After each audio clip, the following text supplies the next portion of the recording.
హరే కృష్ణ. నేను మీ అమ్మమ్మ. ఈరోజు మనం 20వ పాసును తెలుసుకుందాం. నీలా తుంగస్తనగిరి తటి సుప్తమద్బోధ్య కృష్ణం పారాధ్యం సంస్కృతి శతశిరసిద్ధమధ్యాపయంతి స్వాచిష్టాయం సృజని గలితం యా బలాకృత్య భుంక్తే గోదా తస్యే నమ ఇదమిదం భూయ ఏవాస్తు భూయః.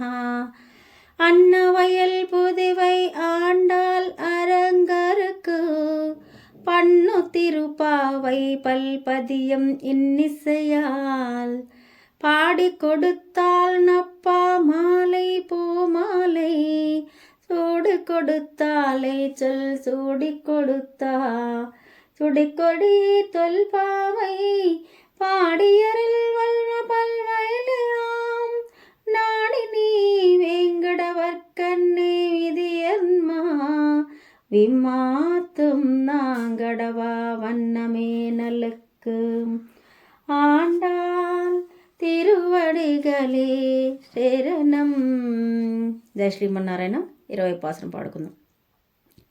முப்பத்து மூவரமர்க்கர் முனி சென்று கப்பம் தவிர்க்கும் கலியை துயிலே செப்ப முடியாயே துழிலடியா செத்தாக்கு வெப்பம் கொடுக்கும் விமலா துயிலாய் செப்பன் மென்முலை செவ்வாய் சிறுமருங்கள் நப்பின்னை நங்காய் திருவை துயிலாய் ஒக்கம் தொட்டில் யுகம் தந்துன்முனாலனை இப்போதே எம்மனீராட்டே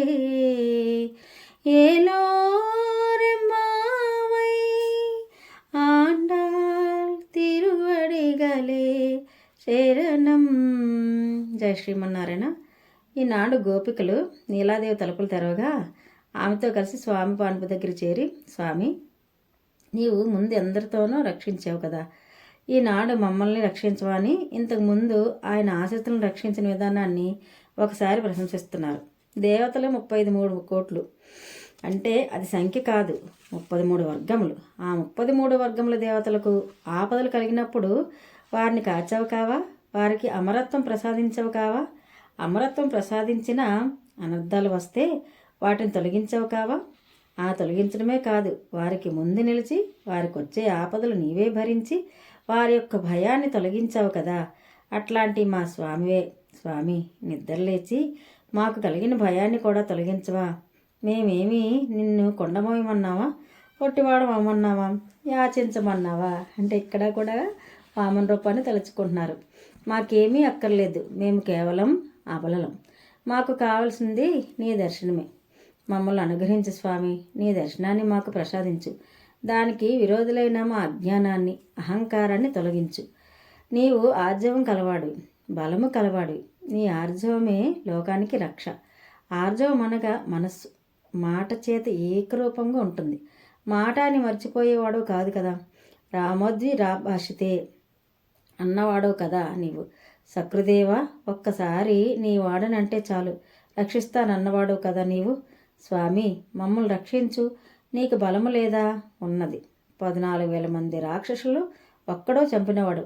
అంతేకాదు, ఆనాడు యుద్ధంలో ఎదురుగా ఏమీ చెయ్యలేక కేవలం దిశములతో ఉన్న రావణాసురుని గచ్చ అనుజానామి, వెళ్ళు, అనుమతిస్తున్నాను, రేపురా ధనసు రథం తీసుకొనని వెనుకకు వదిలిన బలశాలిని.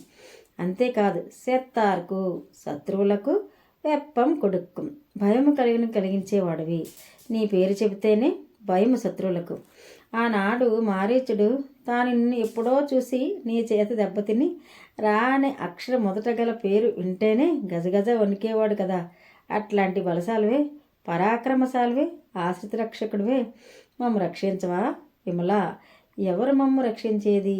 ఇందుకు మేము ప్రార్థించామని కాదు. రక్షించి ఏమైనా ప్రత్యుపకారం కోరతావా? కోరవు. మరేమి నీ కర్తవ్యం చేశానని ఊరుకుంటావా? కాదు. అయ్యో, వీరికి ఆపద కలిగిందే, నేను రక్షించకపోతే నా స్వరూపమే నశిస్తుంది అని రక్షించేవాడువు నీవు.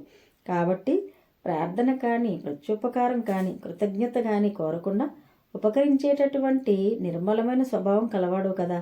నిద్రలేవా తండ్రి. తల్లి నీలాదేవి, నీవు కూడా లేమ్మా. నీ స్తనములు స్వామికి ఆకర్షములు. అంటే బాహ్యంగా శృంగారపరంగా కాదు, వక్షస్థానమందు జన్మించే జ్ఞానభక్తులే పరమపురుషుని ఆకర్షించే సాధనములు. నీ యొక్క సన్నన్నడము అనగా వైరాగ్యం స్వామిని ఆకర్షిస్తుంది. అంటే జ్ఞానము, భక్తి, వైరాగ్యం ఈ మూడు స్వామిని ఆకర్షిస్తాయండి. నీవు నప్పిన్నవి, మంచి స్త్రీవి, నీవు సాక్షాత్తు లక్ష్మివే. ఈ లోకంలో మా కొరకే స్వామితో పాటు అవతరించి మమ్మల్ని స్వామితో కూర్చోడానికి వచ్చావు కదా. నీవు నిద్రిస్తావా తల్లి?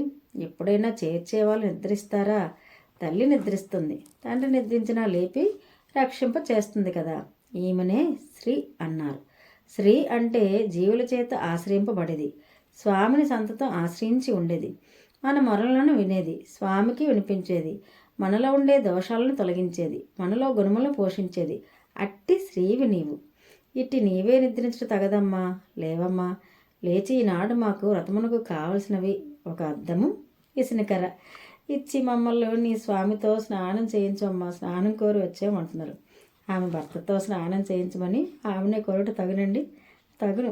ఎవరైనా యథా నందిహ సంధ్యామానః సముద్రే అస్తం గచ్చతి నామరూపే విహాయ అని ఉపనిషత్తు చెప్పినట్లుగా నదులన్నీ ప్రవహించి సముద్రంలో చేరినట్లు అందరూ చేరవలసినటువంటి ఒక సముద్రం, అందులో స్నానం చెయ్యాలి.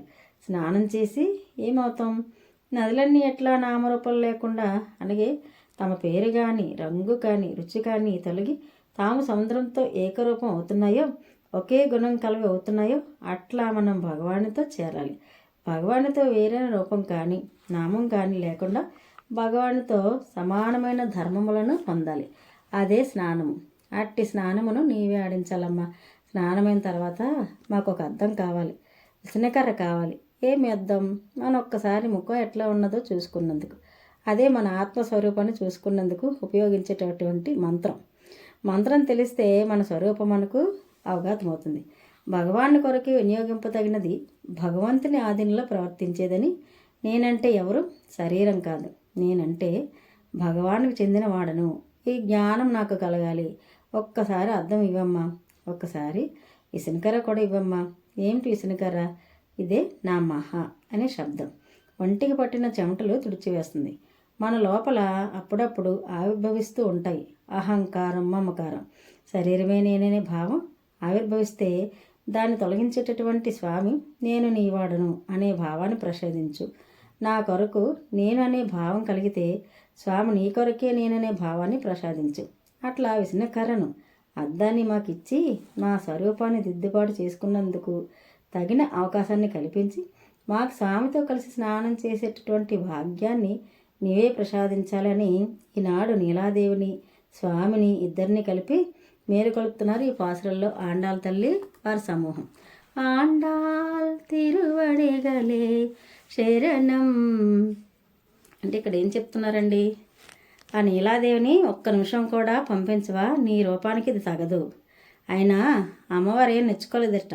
పిల్లలు ఏదో కంగారులో ఉన్నారు, స్వామి అనుగ్రహం దొరకక ఇలా మాట్లాడుతున్నారు అనుకుంటుందంట. కానీ వారి మనసులోని ఏమనుకుంటున్నారో కొంచెం నవ్వుకుంటుంది. ఏయో అనుకుంటున్నారు. నువ్వు ఆశ్రిత రక్షడు అంటారు కదా, కోరినంతనే 1,000,000 వరాలు ఇస్తారంటారు కదా. నువ్వు కనుక రాకపోతే అవన్నీ వట్టి మాటలు అవుతాయి.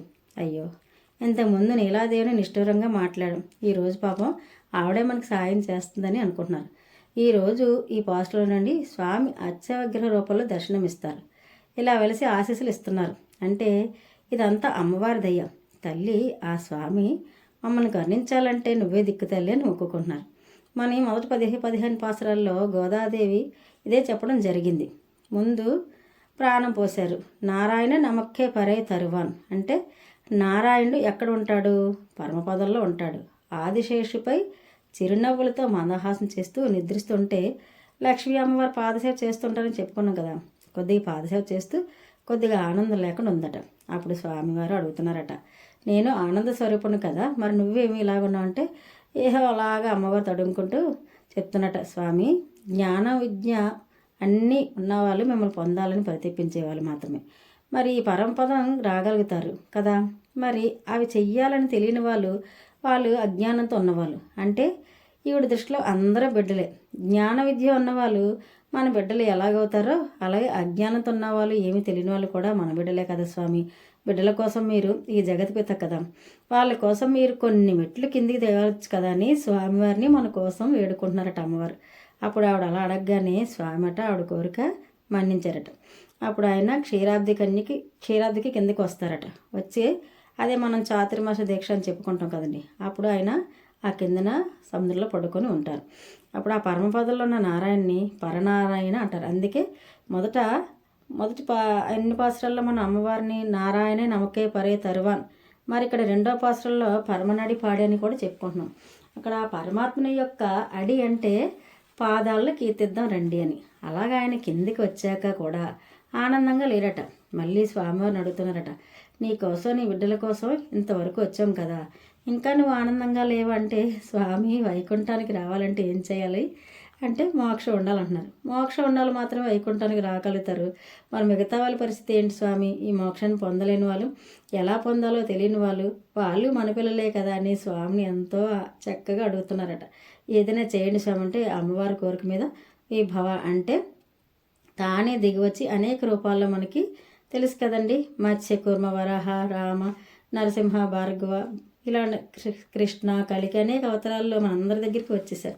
అందుకే మనకి మూడో పాత్రలో అండాల్సలు చెప్పారు, ఓంగి యుగల కంద ఉత్తమన్ పేర్పాడి అంటే ఏమిటంటే వామన రూపం చెప్పారు, వామన అవతారం చెప్పారు కదా. ఈ వామన అవతారంలో వామన అవతారం చాలా ఉత్తమమైన అవతారం, చాలాసార్లు చెప్పుకున్నాం. ఆశ్రితుల రక్షకుల కోసం ఆయన యాచించడానికి వచ్చేసారు కాబట్టి అక్కడ వామన అవతారం గురించి చెప్పడం జరిగింది.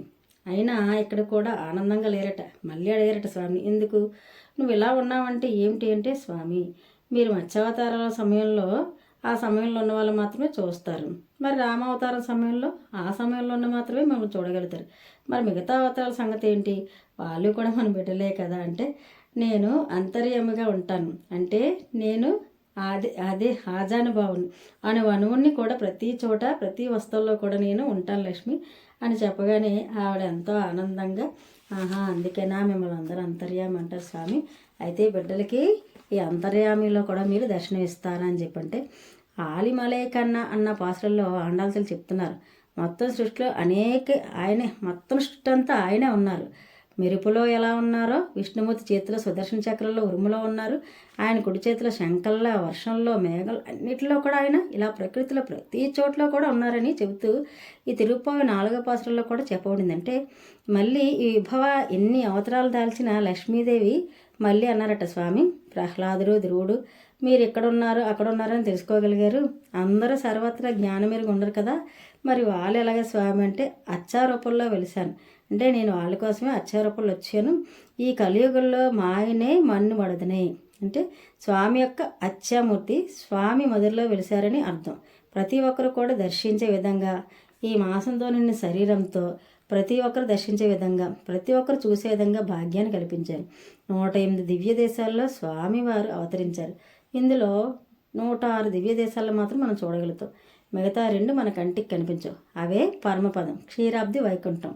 ఆ 2 కనిపించవు. మిగతా 106 దివ్య దేశాలు కళ్ళారి చూసే భాగ్యాన్ని కల్పించిన ఆండాళ్ళ తల్లికి, ఆ తర్వాత అక్కడ చూసిన భక్తులు ఇప్పుడు మనకి హైదరాబాద్లో కూడా శంషాబాద్ దగ్గర కూడా చూసారు కట్టారు కదండి, అది దర్శిస్తే మనందరం కూడా ఆ 108 దివ్య దేశాలు ఇక్కడ ఆండాళ్ళ తల్లి అలాగైతే మనకి కళ్ళకు కట్టినట్టు చూపించారు అక్కడ కట్టారు. ఎవరైనా చూడలేని వాళ్ళు చూస్తే కనుక అబ్బా అనిపిస్తుంది. నిజంగా ఎంత అద్భుతంగా ఉంటారండి రామానుజాచార్యులు. చూస్తే నిజంగా వైకుంఠం ఇలా వెళ్ళిపోతే మనం అలా ఉంటామేమో అనిపిస్తుంది. ఆ మెట్లు ఎక్కుతుంటేనే ఆ భావన కల్పిస్తుంది. అంత అద్భుతంగా కట్టారండి. దయచేసి ఎవరైనా చూడలేని వాళ్ళు ఉంటే కనుక అది దర్శించి ఈ ఆండాళ్ళ తల్లి చెప్పిన భాగ్యాన్ని అందరూ పొందాలని ఆండాళ్ళ తల్లికి మనం ఎంతో రుణపడి ఉంటాం. ఈ పాసరంలో తప్పులు ఏమైనా ఉంటే క్షమించండి. జయ శ్రీమన్నారాయణ. ఆండాళ్ తిరువడిగలే శరణం.